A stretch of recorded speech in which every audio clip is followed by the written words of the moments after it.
कई बच्चों को ये डाउट है कि सर इससे करने से क्या स्कूल का भी क्लियर होगा? डेफिनेटली क्लियर होगा। बैकलॉग वाले जितने भी बच्चे हैं भाई देखो, आपको कोई मैं जड़ी बूटी नहीं दे सकता जिससे आपका बैकलॉग कंप्लीट हो जाए, लेकिन अगर आपने यहां पर अपने आप को स्पीड अप नहीं किया तो बहुत बड़े गड्ढे में गिरते हैं।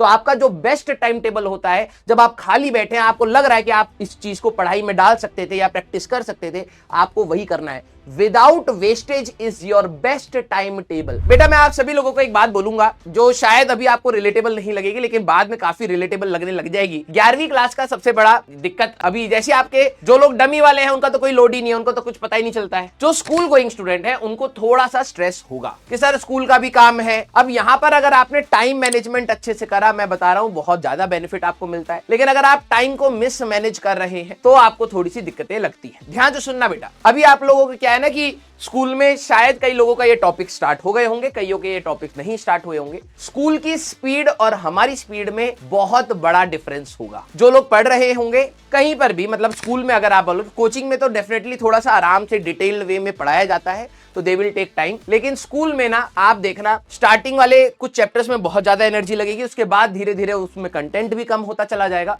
और स्पीड ऐसी आ जाएगी कि आप बड़े बड़े चैप्टर, रोटेशन जैसे बड़े चैप्टर जहां पर हमें 15-16 लेक्चर लगने वाले, मतलब 1-1.5 महीना लगातार हमारे पास चलेगा रोटेशन चैप्टर, वो वाले चैप्टर वहां पर हो सकता है हफ्ते में ही निपटा दिए जाए। तो कई बच्चों को मैं ऐसा स्टेटमेंट देख रहा था, सर स्कूल में हमारा तो ये हो गया है, आप स्पीड अप कर दीजिए सर, हमारे स्कूल के टेस्ट में तो सर काइनेमेटिक्स भी आ रहा है, कईयों का ऐसा ऐसा है। तो भाई मैं आपको पहले ही बता रहा हूं, स्कूल के लिए जितने भी स्टूडेंट हैं, आप स्कूल में जब जाते हैं तो ये नहीं कि भाई मैंने तो ऑनलाइन या कहीं कोचिंग ज्वाइन कर रखी है। मैं बता रहा हूं, आप नहीं तो गड्ढे में गिरोगे। आपके दिमाग में अगर ये हो कि यार मैंने तो ऑनलाइन कोचिंग ज्वाइन कर रखी है या फिर मैं ऑफलाइन में भी ज्वाइंड हूं और मैं स्कूल का नहीं पढ़ता, कोई दिक्कत वाली बात नहीं। लेकिन जब स्कूल का टेस्ट होगा ना, स्कूल वाला हमेशा टेस्ट आपका आगे का होगा। मतलब अगर मान लो हम लोग लॉज ऑफ मोशन में है तो वो वर्क पावर तक एग्जाम में आ रहा होगा, फिर आप क्या करोगे? सर आप यहां पर जल्दी जल्दी करा दो। हम जल्दी नहीं कराएंगे भाई, हमें बहुत सारी चीजों को ध्यान देना, हमें जेईई मेंस को भी ध्यान देना है, आपका स्कूल का भी एग्जाम। देखो भाई, जहां तक मैं अगर करा दूंगा, कई बच्चों को ये डाउट है कि सर इससे करने से क्या स्कूल का भी क्लियर होगा?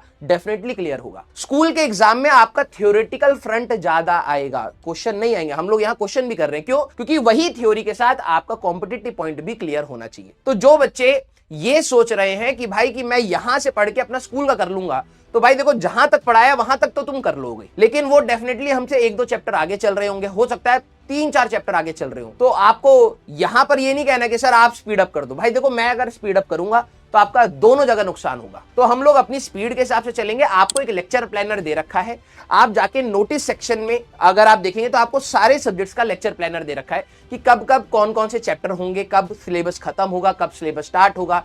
टेस्ट के प्लानर्स भी आपको दे रखे हैं, हम उससे डिबेट नहीं कर सकते, हम उसी को ही फॉलो करेंगे। क्लियर है क्या सारे बच्चे? यस और नो? बैकलॉग वाले जितने भी बच्चे हैं भाई देखो, आपको कोई मैं जड़ी बूटी नहीं दे सकता जिससे आपका बैकलॉग कंप्लीट हो जाए। बैकलॉग देखो 2 तरीके की तैयारी है, एक सिलेक्शन के लिए तैयारी और एक होती है सिर्फ तैयारी। अगर आपके पेरेंट्स देखे तो हाँ बच्चा पढ़ रहा है, आप स्कूल में जा रहे हैं, हाँ बच्चा स्कूल जा रहा है, अच्छा बच्चा ने टेस्ट भी दिया, ठीक ठीक से मार्क्स भी आ गए, ये होती है सिर्फ तैयारी, दिखावे की तैयारी कि आप तैयारी कर रहे हैं। लेकिन एक होती है रियल तैयारी, जिसमें आप टारगेट ओरिएंटेड पढ़ रहे होते हैं कि भाई मेरे को इतने मार्क्स चाहिए, इस मार्क्स को अटेन करने के लिए ये इंपॉर्टेंट चैप्टर्स हैं, ये इंपॉर्टेंट हमारे पास टॉपिक्स हैं, इसके ऊपर ज्यादा सवाल आते हैं, इसके ऊपर ज्यादा प्रैक्टिस। जब आप एनालिसिस के साथ पढ़ रहे होते हैं तब आपकी होती है तैयारी कॉम्पिटिशन लेवल की। समझना इस बात को।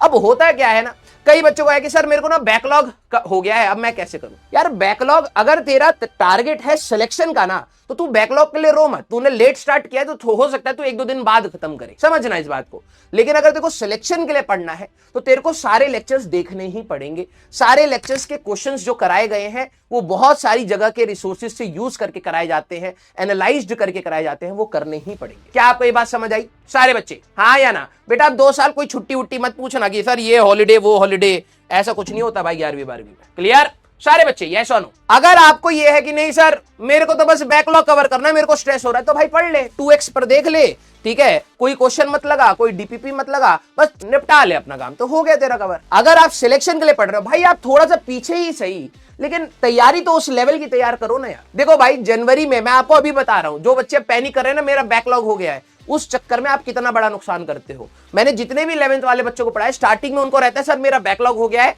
मैं जल्दीबाजी में पढ़ूंगा। जल्दीबाजी में पढ़ते हैं, नुकसान नहीं है, कवर अप करने के लिए तो करना ही पड़ेगा, लेकिन उसमें क्या करते हैं, वो अच्छे क्वेश्चंस को प्रैक्टिस ढंग से नहीं करते, अपना समय अच्छे से मैनेज नहीं करते। ये नहीं कि खाली टाइम मिला है तो वो अच्छे सवाल दोबारा एक और बार लगा लूं या दोबारा रिवाइज करता चलूं, नहीं। अब वो क्या करते हैं, जब 11th खत्म हो जाती है तो 11th खत्म होने के बाद आपको अप्रोक्सीमेटली 1 महीना मिलता है जब 12वीं स्टार्ट होगी। लक्ष्य बैच जो स्टार्ट होता है वो अप्रैल के फर्स्ट वीक में होता है। कईयों के स्कूल हो सकता है पहले हो जाए, फरवरी में हो जाए, कईयों के मार्च में हो जाए, ऐसे ही होगा। लेकिन अब जरा यहां पर ध्यान सुनना, आपके पास जो बीच का टाइम मिलता है उसमें आप फिर से रिवाइज कर सकते हैं, लेकिन अगर आपने यहां पर अपने आप को स्पीड अप नहीं किया तो बहुत बड़े गड्ढे में गिरते। Parallax method is not important बेटा, जो हमें इंपॉर्टेंट है उसके बारे में हम लोग बात करेंगे। Parallax method theta is equal to arc length by radius होता है, अभी हम लोग इसमें देख भी लेंगे। सर थोड़ा डीपली समझाइए बेटा, जितना डीपली आपको रिक्वायर्ड है ना उतना ही समझाया जा रहा है। आपको लगे और ज्यादा चाहिए, रिक्वायर्ड नहीं। आपको लगे सर और ऊपर, रिक्वायर्ड नहीं है। देखो रेलिवेंसी कौन डिसाइड करेगा, वो मैं करूंगा।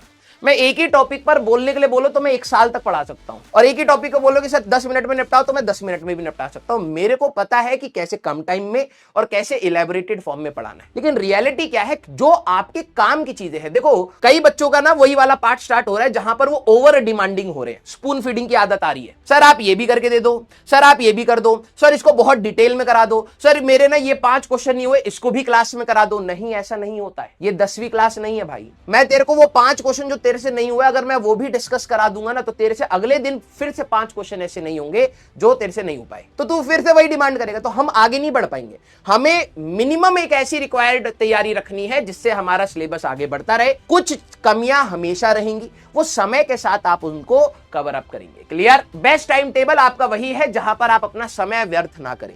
कोई आपको बोले कि भैया सुबह 2 बजे से लेके रात के 2 बजे से लेके सुबह 4 बजे तक तू सो, फिर उठ जा, फिर जॉगिंग कर, ये सब कुछ नहीं होता है। अगर आपका टारगेट है कि भाई मेरे को रैंक चाहिए, 2 साल तपस्या है भैया, कुछ चीजों को त्यागना पड़ेगा ही पड़ेगा, तभी आप जाके कुछ पा पाएंगे, अदरवाइज नहीं हो पाता। आप सोचो कि मैं नॉर्मल लाइफ जीता रहूंगा और मैं मीडियोकर माइंड के साथ इस एग्जाम को क्रैक कर लूंगा, ऐसा बहुत ही rare to the rarest cases में होता है। कुछ बच्चे फिर भी निकाल लेते हैं, लेकिन आप उनको एज एन एग्जांपल सेट करके सभी की तैयारी ऐसे नहीं हो सकती, आपको त्यागना पड़ेगा। तो आपका जो बेस्ट टाइम टेबल होता है, जब आप खाली बैठे हैं, आपको लग रहा है कि आप इस चीज को पढ़ाई में डाल सकते थे या प्रैक्टिस कर सकते थे, आपको वही करना है। Without wastage is your best time table. कोई आप जब आपको उठना है उठो, जब आपको सोना सो, लेकिन समय व्यर्थ मत करो। ग्राफ वाले क्वेश्चंस का बेटा मैंने एक होमवर्क डिस्कशन दे दिया था, ठीक है, क्योंकि कई सारे बच्चों का जब मैंने कम्युनिटी पर पोस्ट किया था तो कई बच्चों को तो कम्युनिटी ही नहीं मिलती है। एक तो ये भी बड़ी दिक्कत है यार, इनको ये भी समझाना पड़ता है कहां होता है कहां नहीं होता। चलो वो तो छोड़ो, मैंने होमवर्क का डिस्कशन डाल दिया था, सारे क्वेश्चंस को इलेबोरेट करके अच्छे से एक्सप्लेन किया था। अगर उसमें फिर भी आपके कोई डाउट है तो आफ्टर द क्लास भी कुछ डिस्कशंस में डाउट्स मैंने बताए। फिर उसके बाद अगर आपको अभी भी कोई डाउट है, अब लोड नहीं लेना। मैंने क्या बोला था, वो जो फॉर्मुलेस हैं वो इन सिलेबस आएंगे। अगर आप पहले से थोड़ी सी भी एफर्ट्स डाल रहे हैं तो काफी चीजें बाद में आसान होते हुए दिखेंगी। तो अभी के लिए आपको क्या करना है, बस कोशिश करी थी, यस थोड़ा बहुत समझ आया, 50-60% आपको समझ आ रहा है, मोर देन सफिशिएंट। क्लियर? भाई देखो लोड लेके पढ़ाई मत करो, मैं बता रहा हूं। आप सोच रहे हो कि भाई मैं 100% हर चीज कवर करके चलूंगा, इससे सिर्फ और सिर्फ डिप्रेशन होगा और कुछ नहीं होगा, कुछ नहीं होगा। आप सिर्फ डिप्रेस्ड फील करेंगे। जितना आपको दिया जा रहा है उसका 60% टारगेट लेके चलिए कि भाई 60% भी शानदार तरीके से अगर मैं कर पा रहा हूं, सिलेक्शन हो जाता है एडवांस। हर चीज का 60% पे आप टारगेट रखिए, कोई दिक्कत नहीं है। सर मेंस में तो 99 चाहिए, भाई जब क्लास में कराया जा रहा है अभी समय भी तो लगेगा ना, तो अपने आप 60 से ऊपर चला जाएगा, अभी 60 से नीचे नहीं जाना है। क्लियर? यस।